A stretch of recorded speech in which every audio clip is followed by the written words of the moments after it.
with plenty more on that now. Harry Horton joins us now live from Washington. Good to have you, Harry.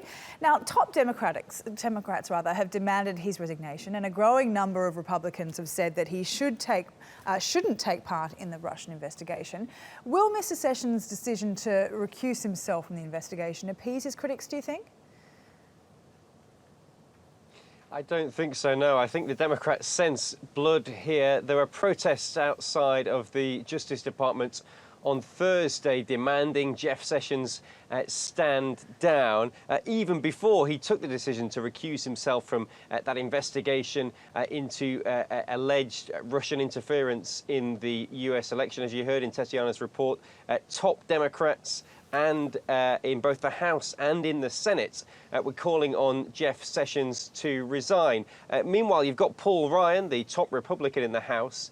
He said that, in his view, there's nothing unusual about Jeff Sessions meeting with the Russian ambassador. That's a fairly regular thing to happen for senators, he says. Now, US President Donald Trump has put out a statement in the past few hours. He said that the Democrats are overplaying their hand in calling for Jeff Sessions to resign. It's a total witch hunt, he says. There's still many questions, though, at Jeff Sessions' front door, despite that press conference. What exactly was the nature of that meeting with the Russian ambassador, and was he entirely honest with that Senate committee when he was testifying to them and said that he hadn't met with Russian officials back in January? Yeah, it seems like a lot of people have been saying there's no real crime here, but it's just the fact that he's this top US attorney, and he certainly should know better to answer a question like that with a bit more accuracy. And Sessions is one of Trump's few early champions on Capitol Hill. He blamed the Democrats for a witch hunt and has said that he has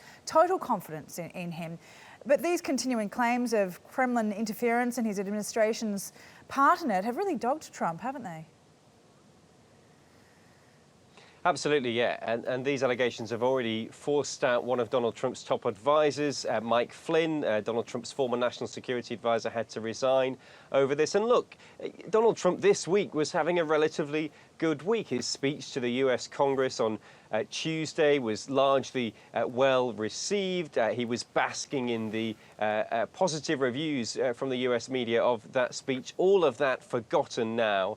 And the questions about links between Russia and Donald Trump are once again arising. Earlier this week, the White House, in its daily press briefing, was telling reporters, look, there's nothing to see here. You can stop looking into these allegations between Russia and Donald Trump's campaign. And Sean Spicer, the press secretary, essentially told reporters to move on and stop asking questions.